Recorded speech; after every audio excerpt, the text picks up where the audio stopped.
Nous sommes en mai 69 et la rumeur éclate. Elle vise 6 magasins de vêtements tenus par des Israélites, comme le désigne alors pudiquement la presse. De bouche à oreille, de collège en foyer, le fantasme se propage. Plusieurs femmes auraient été retrouvées ligotées et droguées dans les sous-sols ou les salons d'essayage, prêtes à être expédiées au Moyen-Orient.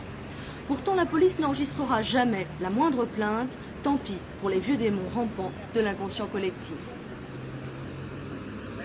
L'antisémitisme latent qui existe toujours depuis plusieurs décennies, voire depuis plusieurs siècles, eh bien, était tout à fait ciblé. Alors, il s'agissait naturellement de commerçants, le pouvoir de l'argent. Il s'agissait naturellement de la vieille histoire de la juiverie sexuelle.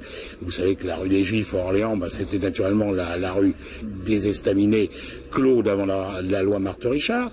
Et puis, naturellement, le fait que la presse avait du temps à répondre, donc tous les journalistes étaient achetés, la police n'intervenait pas, le pouvoir occulte des Juifs. Enfin, tous les éléments habituels de l'antisémitisme étaient naturellement réunis de façon extrêmement subtile, et ceux qui ont lancé ça savaient parfaitement ce qu'ils faisaient.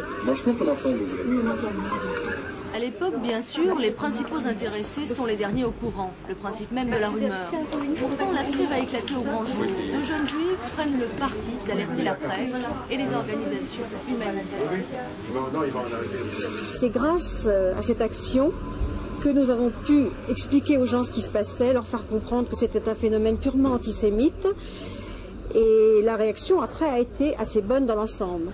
Mais ce qu'il y a aussi, je voudrais souligner ici, contrairement à l'affaire de Carpentras, c'est qu'il s'agissait d'une rumeur et qu'il est toujours très difficile de faire complètement disparaître toute trace de la rumeur. Vous savez que ça s'est vérifié pendant des siècles, elle laisse toujours un petit poison derrière elle.